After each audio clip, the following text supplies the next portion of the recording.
Hello and good evening. I'm Linda Jones, and on behalf of the cast I'd like to welcome you to A Gossip of Yorkshire Folk, presented by Promoting Yorkshire Authors. Our first extract, or our first story, is a delightful tale of Meg and Ron, a Yorkshire couple who've been together for a very long time. Now, I wrote these stories and originally they were based in South Wales, but none of the cast could do us a Welsh accent, so... I just come in from tying up my runner beans. They're going to be belters this year. The plants are nearly as tall as the shed already. I thought I'd do us both a nice milky coffee, boiled on the stove of course. I can't be doing microwave. You don't get the same skin. And we have one of those donuts from Den's at market. Oh, they're covered in sugar. When you bite into them, the jam just oozes out. Perfect. Should put Meg in a decent mood for a while. I just put the pan on that minute when... Ron, they've gone. My new teeth. They were here in the apron this morning. Now, they were here when I was emptying the ashes out after breakfast. Now there's not a sign. I asked her what her teeth were doing in her apron, but I might as well have asked her to recite the alphabet backwards, for all the sense she made. An hour in, an hour out.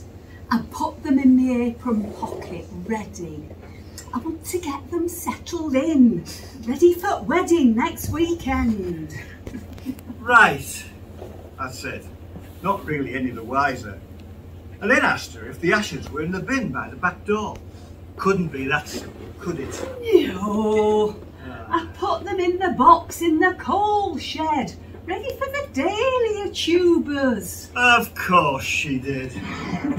Such a useful thing, our coal shed. Most of our streets pulled them down or built an extension. Not us. We kept the coal fire. We buy our coal from Trev Higgins, usually at the beginning of summer because it's cheaper then. And it's not as if it's likely to go off now, is it? It gives me time to pick it over. I can put damp bits in front, so they get good and ready and dry for winter. The shed's plenty big enough to store a few tools, and the boxes for my tubers, of course.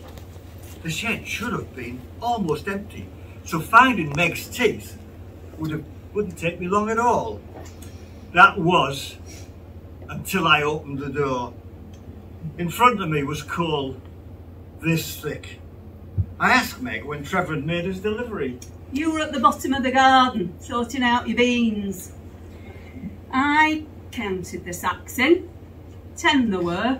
Right. Trevor says he's going to deliver rest in fortnight. I was annoyed, I can tell you. How was I expected to get to the tuber boxes at the back when all that coal is stacked in front? She seemed nonplussed. Well, you can sort the coal out as you go. I'll make you a cup of tea and a nice biscuit, all right? I'd like to introduce Kate Swan, who's a well-known Yorkshire author and poet who hosts the Promoting Yorkshire Authors quarterly evening, poetry evening. Is Gething, Phil, to her friends, which is in fact the title of the book. And it recounts a harrowing story of 1920s Halifax. My mother Phyllis was the eldest living child of 4 children, born to Elsie and Elias Gething. She was born in 1917 during World War I. By the time my mother was 8, she'd already spent a lot of time caring for her siblings and witnessing the abuse her mother suffered from Elias when he'd been drinking. After 10 years of poverty wrapped in physical and emotional abuse, Elsie had decided to leave her husband and to place her children in the care of their grandparents, Elias's mother and stepfather.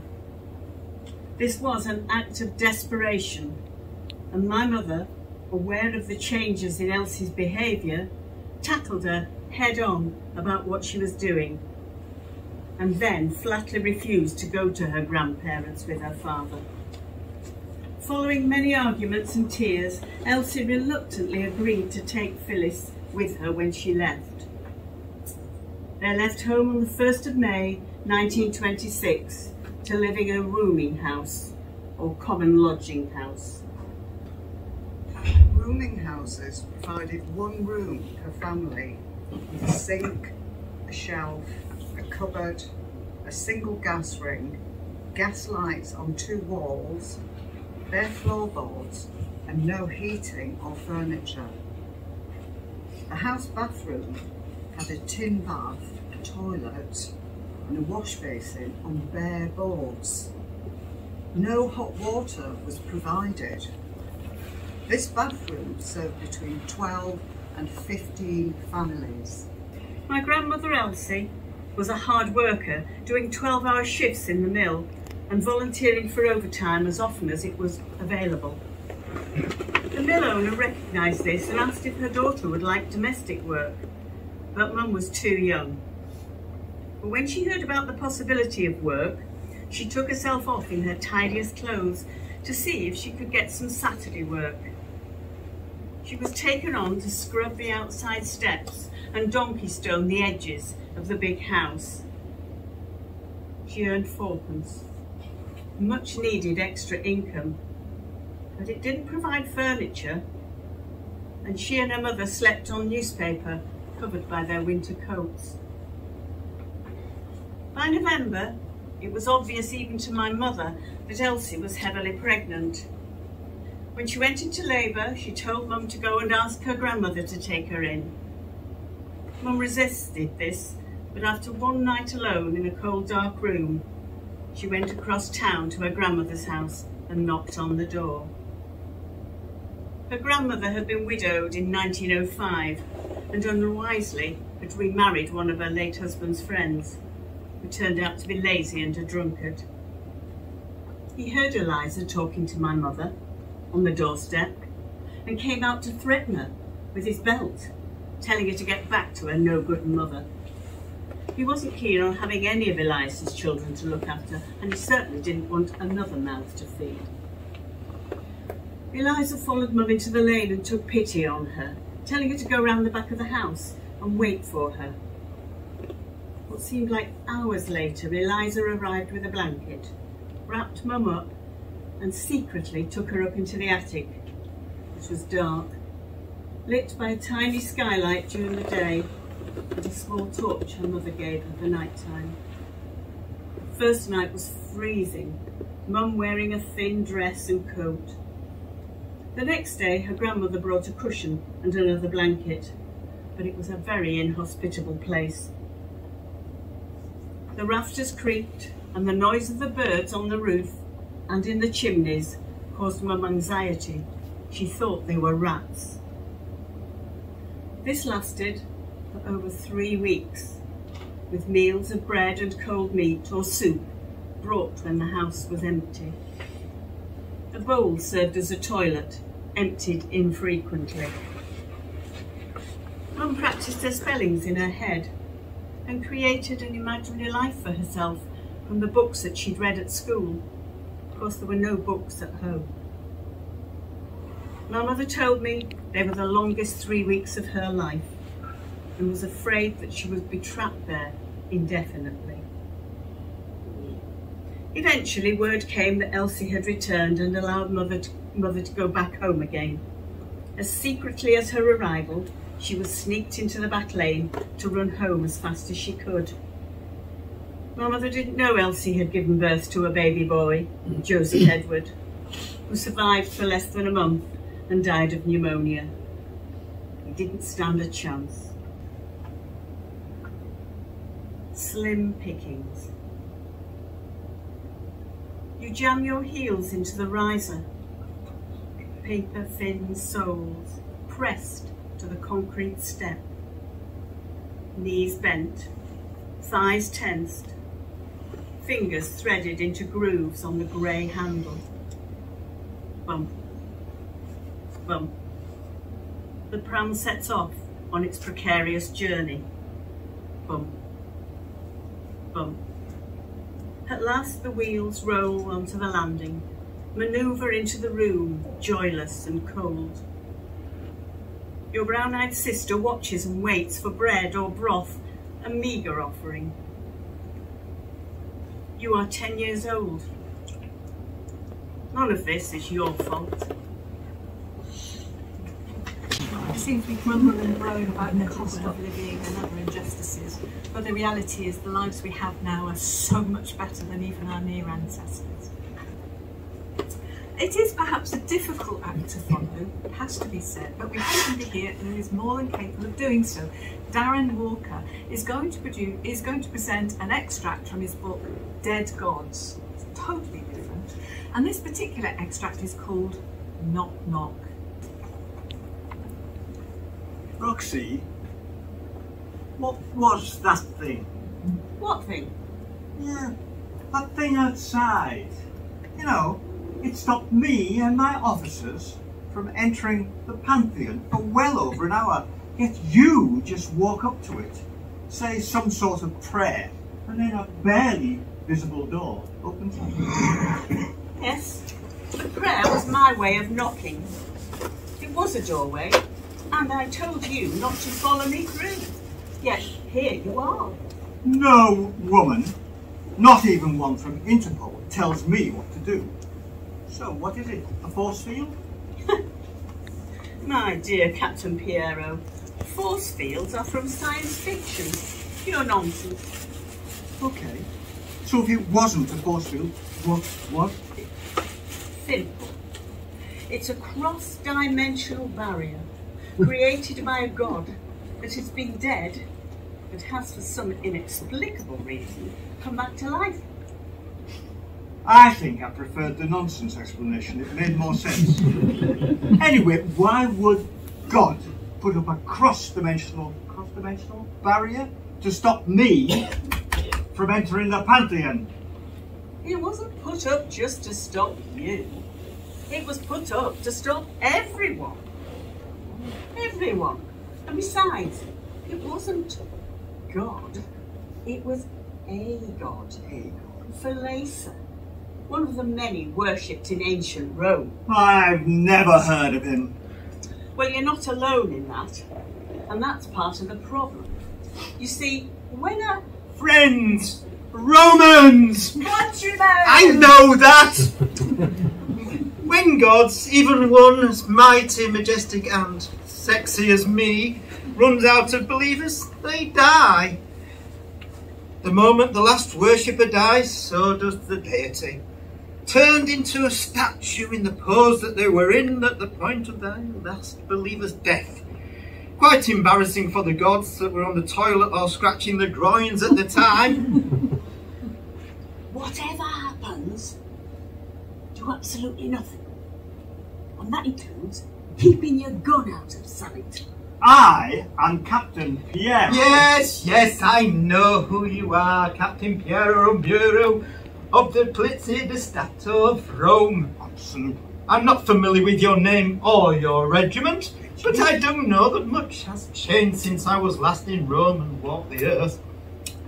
Oh, so much has changed, and I understand so little of it. It is still crowded with people. Some things never change. But computers, cars, planes, it is no longer a world of men, but of machines. Obviously a lunatic, as mad as you are. Leave him to me. If you know so much about me, then you know that I am here to arrest you or stop you. Stop me? I don't see how you can do that. I will stay here. Captain, no, just keep quiet. Do nothing. Leave this to me. I don't know who you really are, and I don't care. I will deal with you later. I have my job to do. He has to be stopped. Yes, and I will deal with him. Over my dead body. Oh, I'm not familiar with that thing in your hand, but from the way you're holding and aiming it at me, I must assume it is a weapon. Therefore, I accept your terms. Oh,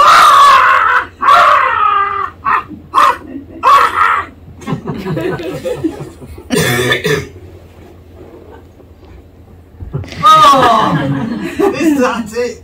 I'm a god. You can do better than that.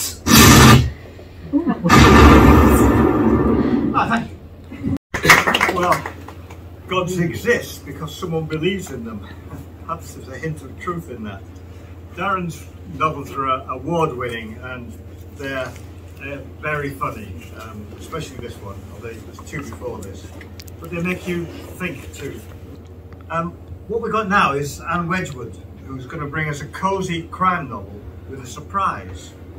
It's called The Botanist, and it takes the reader inside the mind of a surprisingly sympathetic murderer and along a rollercoaster journey as she attempts to avoid justice.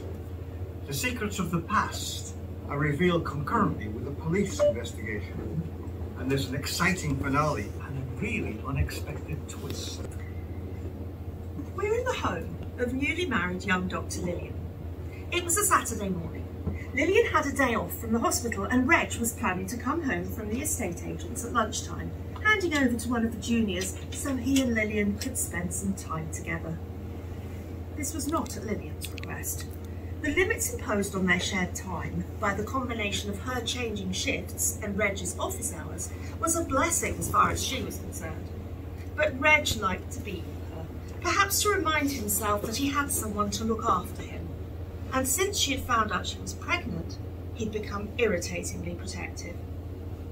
Lillian hoped to spend some of the next day with her mother, and she knew this would not go down well with Reg. She decided to butter him up by playing the beautiful wife, and she was already slicing apples for a pie when he came down for his breakfast. Lillian put her hand on her tummy, wondering when she'd feel the baby kick. It was too small right now, but she wanted to feel it. She didn't know if she loved the baby yet, but she knew it would help her to get what she wanted, and she loved it for this. Good morning, darling. What's going on here then? Lillian hated these endearments, but she hoped she wouldn't have to put up with them for too long. If everything worked out the way she expected, she'd have Reg out of the house in a year's time and she could have everything precisely the way she wanted it. "I'm making an apple pie for your supper," she said. "I know it's one of your favourites." You're too good to me, Lil. I'm going to see if I can fix that leak. I'll do it before I go to work. I reckon I know where it's coming from, and I want to take a look at it. Harry will send someone over and if I asked him, but I want to do it myself. "That sounds sensible," said Lillian.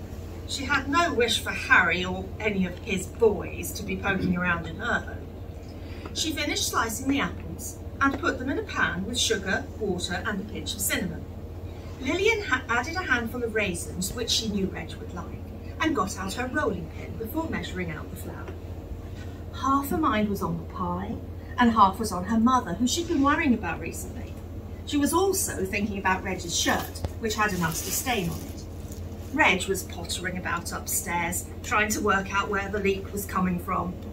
It was dripping in beside the window in the dining room, and he'd been cross when he found it the previous evening because he thought he'd fixed all the holes in the roof. Lillian wasn't surprised. They were always finding new leaks in this house. She'd seen the state of the tiles and thought they probably needed replacing, but Reg said they didn't have the money for it and they'd have to make do with it and fixing it. The roof would resemble a patchwork quilt at this rate, Lillian thought as she rolled out the pastry. She was absorbed in considering how to fix the problem properly one day, and didn't notice when the noises above her stopped. The next thing she knew, Reg was coming slowly down the stairs, which was strange as he usually dashed about when he was mending things, trying to look efficient. "Oh, did you fix it? I thought you would. You're so good at these things," she said, thinking a little flattery wouldn't go amiss. There was no reply. "Reg," she said, "did you find where it was coming from?" No, Lil, I found this. Reg was carrying Lillian's diary and was flicking through it with a frown on his face. What's all this about then? You've been writing things here about me, I see, and a fair bit about Francis too, and there's even a bit about Harry. Why are you writing about Harry? You hardly know him. And why do you hide this under the floorboards? Lillian swore at herself inwardly for not paying attention to the location of the leak and its proximity to her diary's hiding place. At the same time, she realised he'd not had time to read it all, although it was certainly possible he'd seen enough to ask some awkward questions. It's nothing, Reg. Only some old scribblings. It doesn't mean anything. I was just writing down some things about my life for the baby when it's older, to read about us and what we did before it was born, you know? I thought it would be nice for it to read all about us, don't you agree? Can I sit down and I'll show you what I mean? She guided him to a chair as she spoke and tried to take the book from him, but he held on. Not wanting to make a fuss, she moved away from him and put the kettle on to boil. I'll make us a nice cup of tea and I can explain it all to you. But Lil, why would you need to hide it? And why would the baby need to read about Harry? And Francis, it's got nothing to do with our lives now, and the baby won't be able to read it for years. I don't understand. Reg was turning pages randomly and Lillian's heart was pounding as if it would burst. She knew it was only a matter of time, maybe seconds, before he came to the pages which would tell him everything. Lillian froze. She knew she had to do something, but she couldn't think what. She was unable to move, so terrified was she of what he would do when he found out. She made herself put water in the kettle, set it on the stove to boil, spooned tea into the pot, all the while thinking furiously of what she could do or say to stop Reg. Come on, Reg, give it to me. She put his hands on his shoulders and tried the softly approach. It's not finished yet. I wanted it to be a surprise. I'll show it you properly when it's all done. But she was too late. She could see he had come to the very pages she had prayed he wouldn't see. Reg sat still as stone and Lillian could almost see his brain working as he processed the implications of what he was reading. A terrible hush hung in the air before Reg rose up from his chair with a roar that must have rattled the glass in the window panes. You tricked me! You lied! And plotted and planned and you're a monster! A monster! I'm going to kill you! Thank you very much, Anne. An amazing book. Now, our next story is from Pam Godden's children's novel, A Mist in Time, and it's a very different sort of book. It's a thought-provoking book, really, drenched in our need to be the custodians of our environment, which our ancestors were very keen about. The story involves Jenny, Jonty and Kira, who is Jonty's little sister. The three of them have come into the woods. Jenny is very upset and the other two are trying to console her. Oh look, a squirrel! Oh, that was so cute. Did you like that? Kira, where's she gone? Where is she? Come on, Kira. I know you sometimes like to play tricks on us, but really this isn't the time. Jenny needs us both here for her. Where's she gone? She can't have just disappeared. I think you'd better sit down. How can I sit down? My little sister's gone missing. We need to look for her. I think I might know where she is. Well then, let's go find her.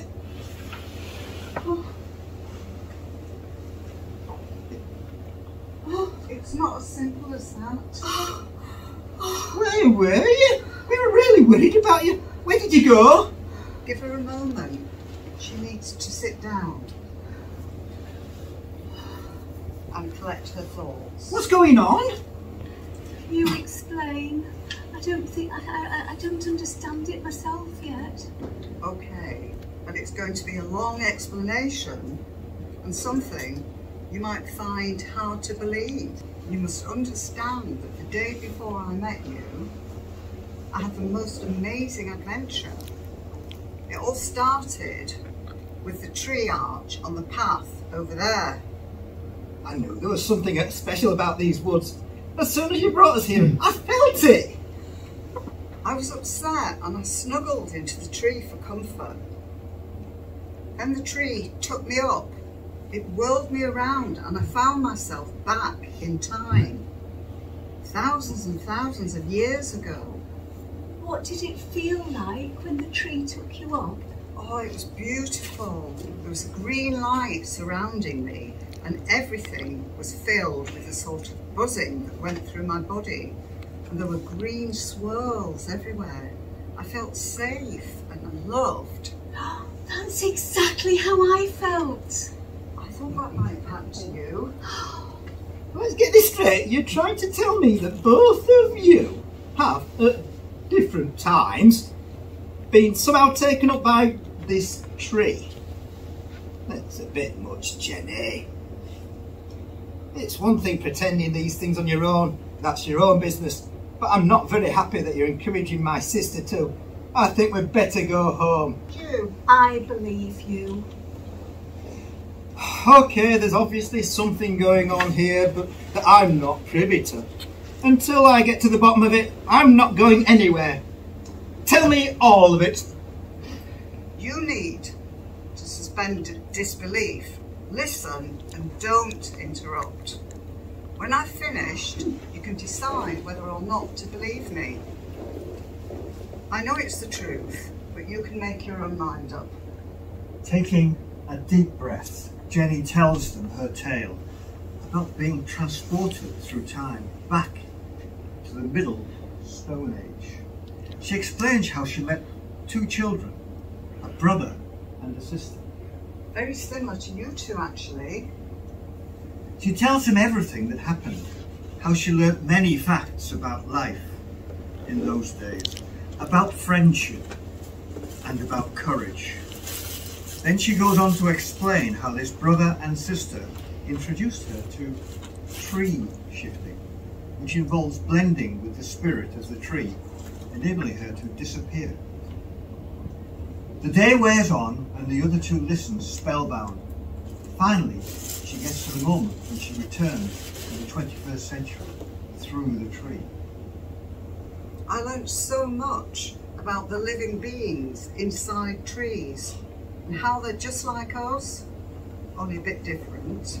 Adapted from Julie Fern's novel called Northern Pole, we meet young Roman in the 1940s Warsaw beginning a tumultuous journey that takes him finally to northern England.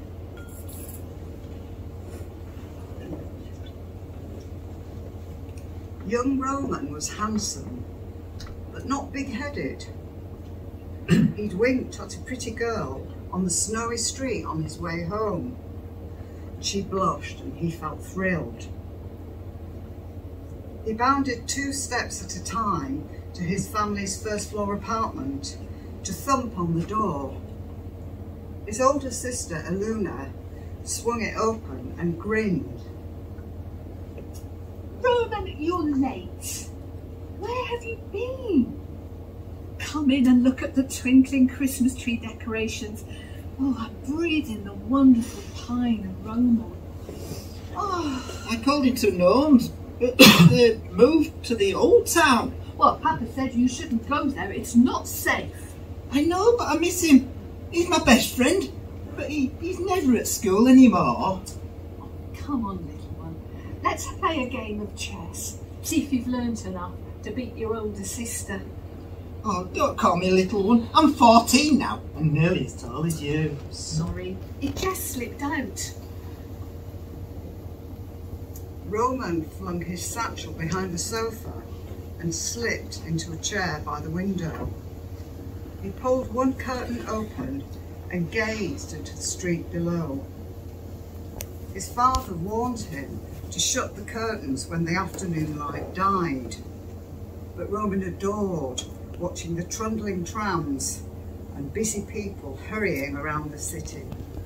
Roman, I'll set the chess pieces out. You go and find the box. I'm going to close the curtains because I don't want Papa to worry.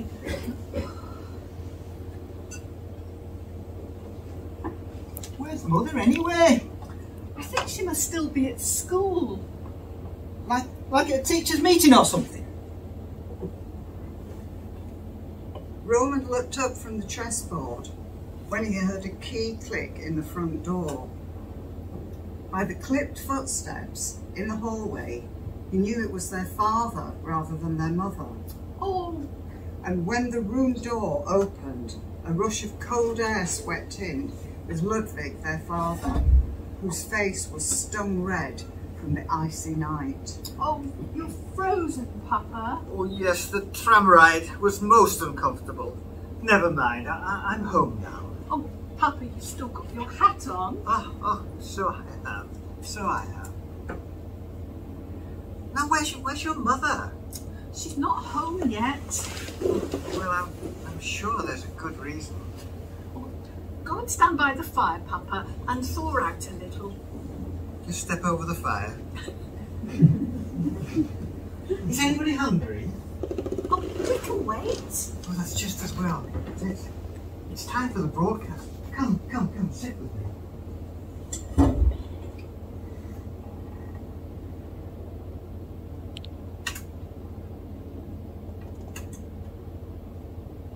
The three sat by the wireless as leaping flames licked the chimney's throat.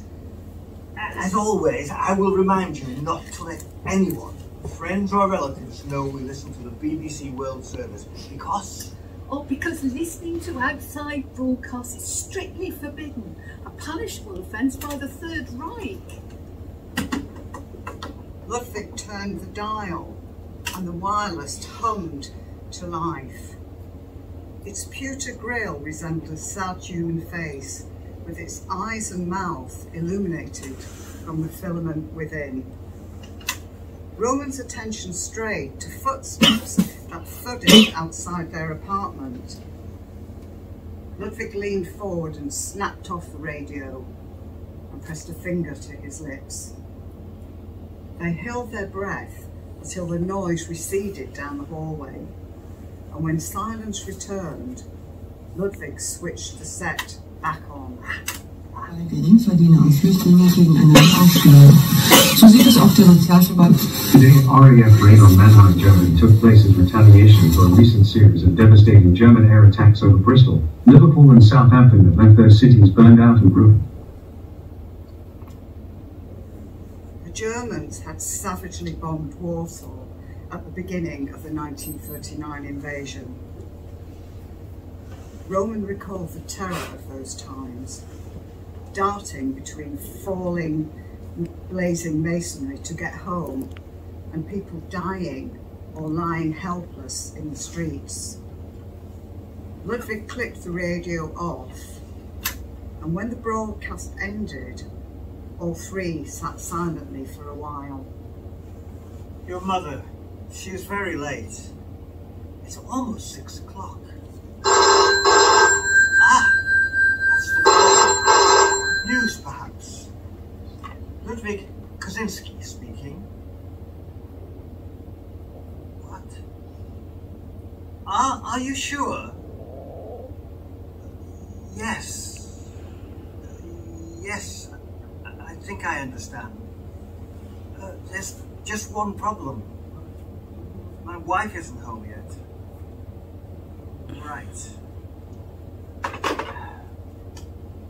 Okay, children.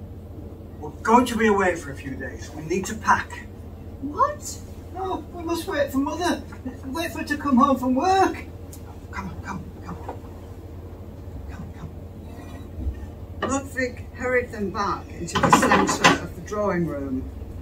He placed a hand on each of their shoulders and leaned in conspiratorially, as loud banging began on their door and many footsteps thudded up the stairs.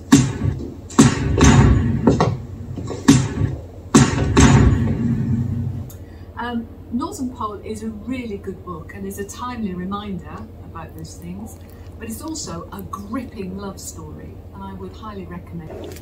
Now, our final piece was the winner of the Harrogate Writers Chris Barnes competition in 2020 during the pandemic. The piece is about Alexa, and it involves Andrew and his wife Julia, who's the long-standing wife. Julia is heading for the hairdressers. In the meantime, Andrew is attempting to communicate with Alexa. Alexa? I'm sure she ignored me. Where are you going anyway? She's not a she. She's a piece of artificial intelligence located on a computer somewhere in the cloud. As for where I'm going, do you never listen to me? How many times do I have to tell you? Loads. Hairdressers. Hairdressers. I'll be about 3 hours. Hot, colour, blow dry. Right. Got it? Yeah. Arbitrary intelligence, if you ask me. Anyway, your hair looks fine. You would say that, but it doesn't look fine to me. You're sorting lunch, right? Oh, yeah, of course, yeah. See you later. See you later. Alexa? Alexa? Alexa! What Suggest something for lunch. ingredients would you like to use? I'm not sure. What would you suggest? I didn't understand. Could you repeat? Of course I could. It's simple, isn't it? Just give me some suggestions.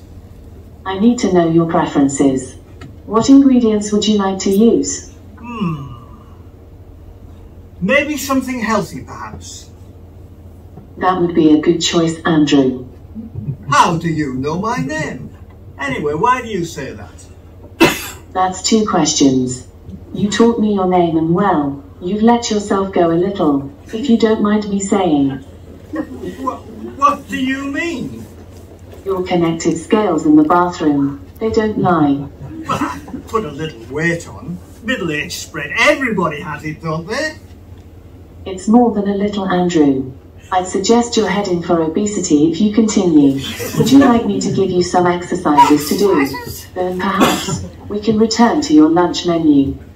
I guess Julia's out. Is that right?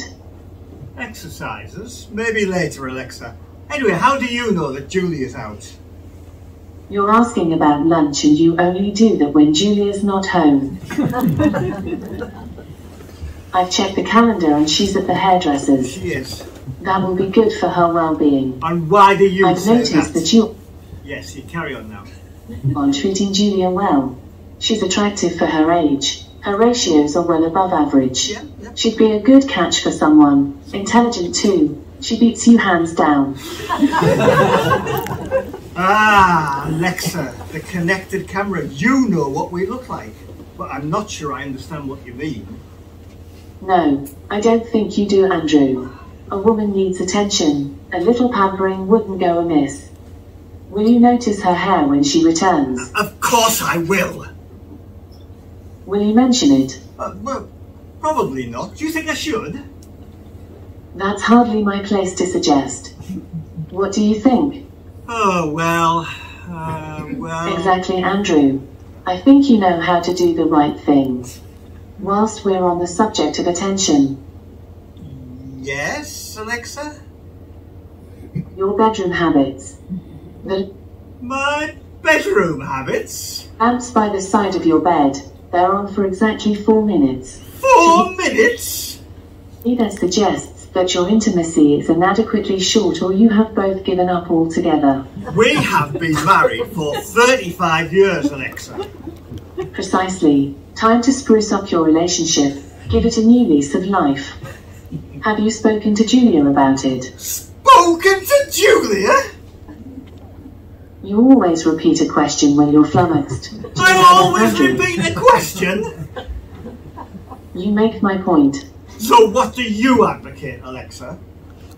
It's not my place to suggest, but you know what you need to do. Well, let's start with lunch. What do you suggest?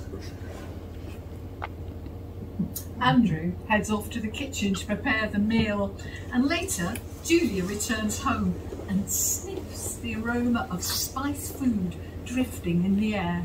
Oh, that smells nice. Oh my, your hair looks wonderful, Julia. Is that a new colour? Yes, it's a shade lighter. Do you like the cut? It suits you, it enhances your face. And lunch won't be long. What do we have? Vegetable tagine with brown rice. It's healthy, I'm told. Since when have you been healthy, Andrew? I've decided to turn over a new leaf. I've even enrolled for the council's Fit for Life programme. Apparently my body fat index is in the right Well, actually the wrong range. You have? I have. Now, go through and take a seat, and I'll plate up the meal and bring it along. I've set the table. Well! There you are.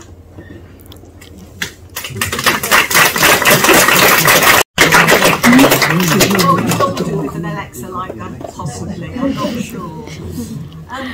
That's our final piece. I would like to thank everybody for attending tonight. I would especially like to thank Deborah Thornton and her staff for putting on a wonderful event like this, and for FEVA for helping to sponsor us, and obviously to the library service.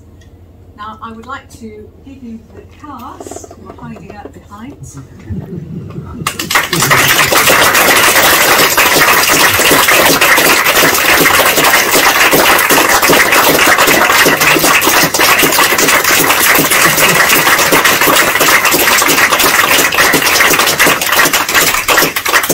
If you're an aspiring writer, if you've started, if you're really into writing already, then why not think about joining Promoting Yorkshire Authors? It's free to join. We'd be very happy for any new membership. That would be fantastic.